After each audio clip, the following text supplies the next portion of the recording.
Today I'm here with the Year 7 update for the Origins Legacy Challenge.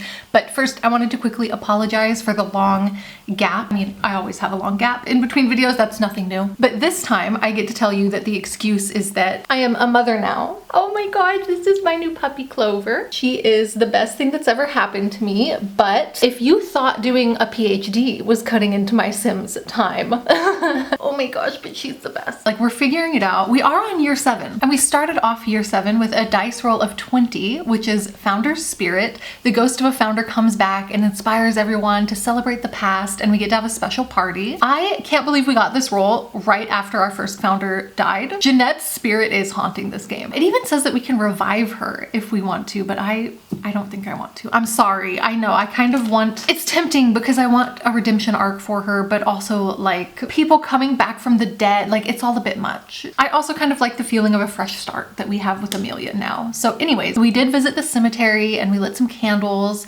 Lots of Jeanette's loved ones showed up. Edwin and Nick were there. The Sears came, of course. The Oaks were there. Graham specifically was a really good moral support for Amelia. Even Kaylee was there, but I think she was more so just like jogging through the cemetery, which, you know, what better place to work on your fitness than the cemetery? Good for her. Also, like, seeing Jeanette's ghost with Nick was kind of like, I don't know, this kind of hit me. How different everyone's lives could have gone if these two had just liked each other, even a little bit. You know? I don't know. I also saw in Amelia's inventory that she has this fancy crystal, and I'm gonna say that Grace gave it to her as a birthday present because Amelia also did just have her birthday. She aged up. She's a young adult now, and she got the squeamish trait, unfortunately. But her aspiration is academics. Of course. We all saw that coming. She wants to go to college. Of course. So I sent her home and I had her apply for some scholarships, and our girl got all 3 of the scholarships that she applied to. And of course, she got accepted to both Brightchester and Foxbury, and she's going to study history at Brightchester in a distinguished degree, of course. Anyways, this is a bounce week, and I'm starting off at the Whitmores because I made New Year's resolutions for them at the end of last year and I wanted to complete them. So Jocelyn leveled up her creativity by doing some crafts, and Mason wrote a new book. And we're starting off the year with another fairy death on someone's porch. Add it to the collection. It has been 0 days since our last fairy death on someone's porch. Next, I popped into Aubrey and Nina's house. And well, I guess it's now just Aubrey's house and Haley's because her and Nina broke up. And Nina moved in with the divorced dads at the divorced dad's mansion. But at Aubrey's, Mason came over and gave her a hand massage, which was very kind, you know? Like, who massages the massage artist? This was very thoughtful of him, I think. We're still trying to get her wellness guru career off the ground, so she hosted a meditation session at the park. The Hawthorns came, and so did Amelia, but then she decided that she doesn't like wellness. Like, okay, that might have been good to know before you made it your literal lifetime aspiration. Like, we've revolved this whole thing around you being a wellness guru. I thought about clicking yes on this because that would just be really, really funny, but then I was like, no, she's probably just in a mood, you know, like with the breakup and quitting her job, and now this is like a lot harder to do than she thought it would be. I think it's natural that she'd just be second guessing things a little bit right now. Then I went to the Murakamis and saw Evelyn being emo in the rain. Haley has been doing a food stand in the front yard. She's trying to get her cooking skill up in preparation for the opening of her restaurant. And today, Aubrey and Nina showed up together.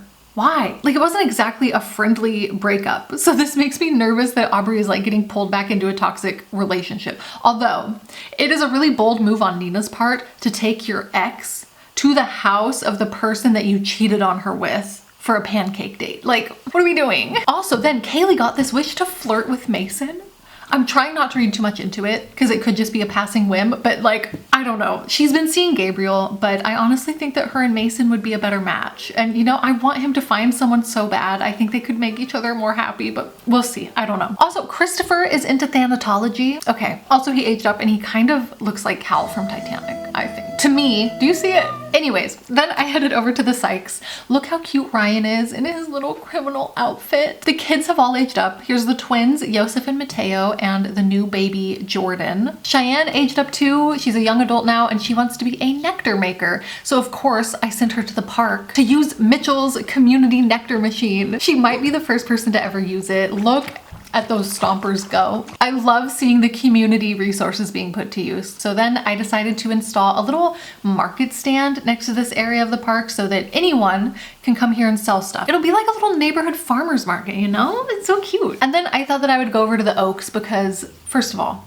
Grace aged up and I want to see what she's got going on. She's got the geek trait, and I decided to let her keep the crystal aspiration. I think it really suits her. But also, since it's Love Day, I wanted to see what's going on with Graham and Amelia. Now that they both aged up, I don't know if they want to continue their little flirtationship or not. So I sent them on a little date. It didn't really answer any questions for me about how they're feeling because they're always kind of back and forth like this, but check this out.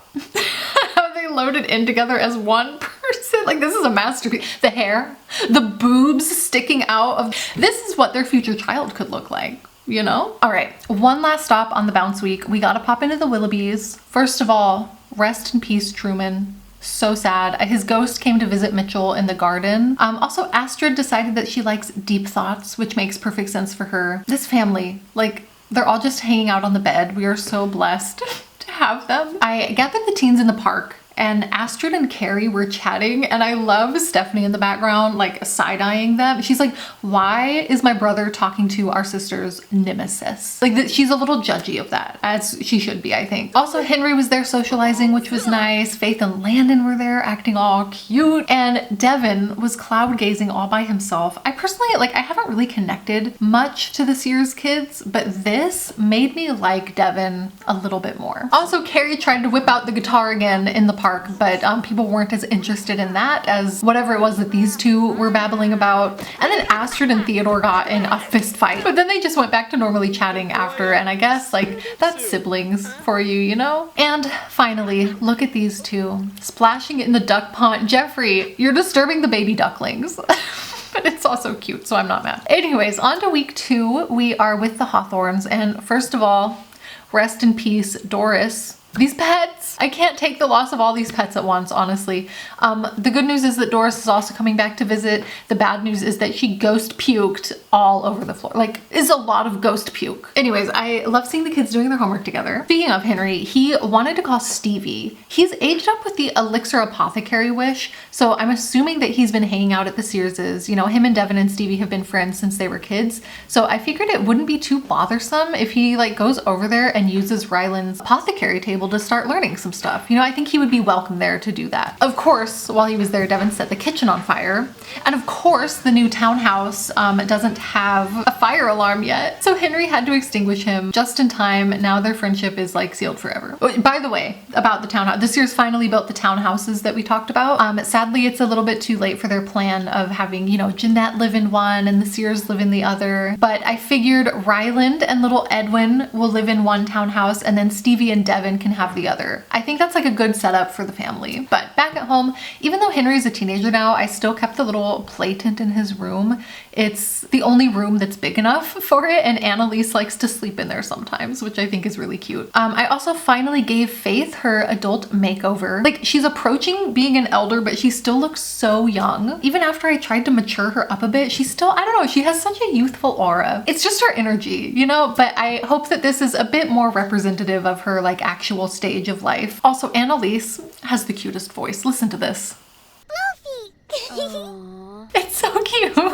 Also, I noticed that Amelia has the burning passion ailment, which means she's setting everything on fire. Luckily, we now have not one, but 2 apothecaries in the town, and Henry has a cure for her. His first ever cure. Thank you, Henry. Speaking of Amelia, I did go spend some time with her this week because she's starting her university courses, and it is so hard. I feel like the university thing is a full-time job. Like, just to make sure they pass their classes, it takes, you can't take your eyes off of them. So to be fair, this whole year was a little bit Amelia-centric for me. I was like in and out of her house every other day just to make sure that she was passing her classes. And it's hard. She was struggling. In her first semester, she got caught turning in a plagiarized paper, which technically wasn't her fault. I misclicked the wrong bubble. So that was on me. But we can say that the stress of it all was catching up to her, and she made a mistake. Everybody makes mistakes. I didn't get a screenshot of it, but her dad called her afterwards and was like, I'm disappointed in you. Nick was like, Amelia, you're better than this. You can't be plagiarizing. But thankfully she did finish the week with a B average, and she got to spend a little bit of time with Graham. Currently they seem to be liking each other. But like I said, it's always a little bit hard to tell. Thought that maybe we could get some more clarity on that in week 3 because we're spending it with the Oaks.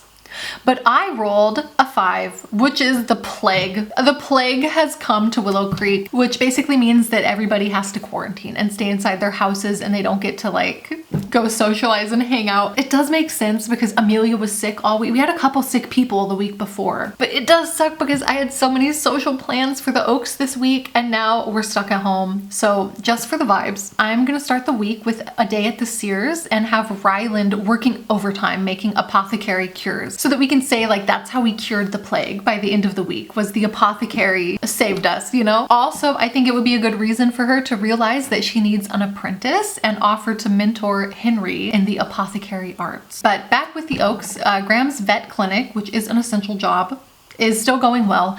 This customer got mauled by a sick cat, which is not what you want to see happen during the plague. But look at these absolutely adorable dogs. I think they make up for it all, you know? Unfortunately, it seems like the pets have also caught the plague because they are vomiting everywhere. Like, what is this? What is this? Okay, then Gabriel said, we're coming over to see the little one. Who? First of all, what little one? Second of all, I don't know what they're talking about, but the whole divorced mansion came over during the plague. We're supposed to be quarantining people. But then I thought maybe Gabriel wanted to quarantine together and like not be away from his kids, which I totally get. I don't think Georgia is very happy about it, but they did manage to be civil, and her midlife crisis ended. So maybe this was like a personal growth experience for her. Also, while they were there, Nina broke the stove, and right when I was like, oh, great, like just what we need right now, Nick started fixing the stove all on his own. I'm really starting to like Nick a lot. Also, Graham has a good reputation now, which is really nice. Everyone loves their local vet. I think that makes sense.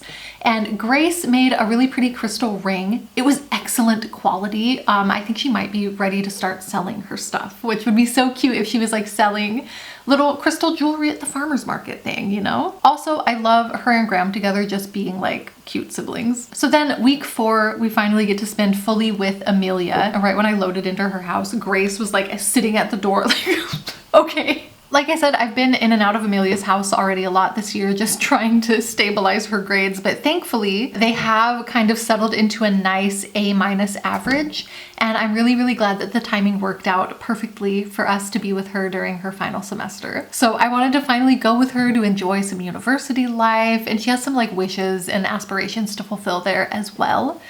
She wanted to ask Graham on a date, so here they are kissing in the park, while Grace and Georgia are both just like awkwardly in the background. Then she went to the school spirit celebration and had some school spirit with the mascot and stuff. And then Graham called and asked her if he could go on a date with someone else. Like, why would he do that, first of all? And second of all, why do I feel like this is like a test? I don't know. I feel like Graham and Amelia have probably always felt like they're just destined to end up together anyway, and neither one of them have ever actually made any real moves with each other. And so now that they're adults, I think they're probably like, okay, we need to decide what we're doing here. Like, do we like each other or not? Amelia does have the single and loving it lifestyle, but she also has a crush on Graham. So maybe it's like, you know, she likes him, but she's just not ready for a boyfriend yet. You know, she wants to focus on finishing university first, and she should probably just tell him that. But instead she told him like, I don't care, decide for yourself. Do whatever you're gonna do. Why would I care? And oh my God, she shouldn't have done that because he fell in love with this other girl. But I don't know, maybe he's just trying to make Amelia jealous. Maybe he thinks she's not interested, so he's trying to convince himself to move on. I don't know. I went to check this girl out. Also, I should say here, I used to pretend like the NPC townie people don't exist, but I've been kind of considering for a while now to like start acknowledging them in situations like this where they're kind of pulled into directly interacting with a real character, just because I think it can make things more interesting. And also, let's be honest, the dating pool in this town is looking a little small. That's why I'm acknowledging her in this situation. I wanted to check her out a little bit. She has 2 kids, so stepdaddy Graham. I guess. But also, like, they have neutral attraction to each other, and their convos were all like tense and awkward and not good. Like, neither of them were having a good time. And Graham also had this like, uh-oh, commitment pop up. So I don't know, the date seemed a little bit iffy to me. Like, sparks were not exactly flying. You know what I'm saying? And back with Amelia, she is still dying to talk to her crush. I don't know. She was also telling Grace about this really dramatically. You know, she's crashing out to Grace, and I think that it's really nice that Grace is here to support her, even though that it's about her own brother, you know? But like I said, Amelia is focusing on school anyways. She's going to her guest lectures. She's doing her aspiration wishes. She's tutoring to earn a little bit of extra cash. You know, she's focusing on living her best college life. But I think she's still sad about this Graham situation, like the wilted flower. Ugh, it's breaking my heart. And then after she finished her last class, her social need was really, really low. And she had the wish to chat with her crush. And she had the mood that was like sad from feeling all alone. So of course I thought she would invite Graham over. And I was so curious what their convo was gonna be like. Like, what are they gonna talk about after Graham's date? It's gonna be so awkward. But then bam, they just start making out by themselves. Like, I did not tell them to do this. This was their own decision. So I guess like this thing with that other girl wasn't that serious for Graham. He ended up staying the night. Was this all just a ploy to make Amelia jealous? To make her realize that like she doesn't want to lose him? It's a little bit evil if that's the case, actually. A little bit manipulative, but it also looks like it worked. Okay, anyways, the next day Amelia graduated, and of course the game bugged out, so we didn't get any cute graduation pictures of her graduation ceremony, but just picture it. You know, just imagine her beautiful, cute graduation ceremony. At least Nick was there, being a supportive father and cheering her on. And then after graduation, Graham proposed, like marriage, the proposed marriage. These two are boggling my mind. And of course, Amelia was like, what the fuck? No. But thankfully, I think he wasn't upset. Like, he didn't take the rejection personally. Probably understood that like, oh, I got a little bit caught up in the moment. You know, like everyone's celebrating. And they celebrated New Year's together that night, and they decided to just finally be boyfriend and girlfriend. Officially. Like, Graham is jumping for joy. Look at the lad. His dreams are coming true. I think that they will be a good couple. Like, they've had that tension with each other since they were teens. So either way, even if it doesn't work out forever, I'm happy that they're gonna explore it, and we will see how it goes with them. Also, Amelia made a snowman with one of the Sykes kids. I don't know, it's Joseph or Mateo. One of them, I don't know, which is really cute, and I just wanted to include that. So another year has passed. I think this one was actually really wholesome and nice, and I'm happy to see some of the next generation like getting started in their lives. I can't wait to see what happens next. I hope that you enjoyed this. Let me know in the comments how your games are going. Please fill me in, and I hope that I will see you in the next one. Bye! Clover says bye too, but she's a little sleepy.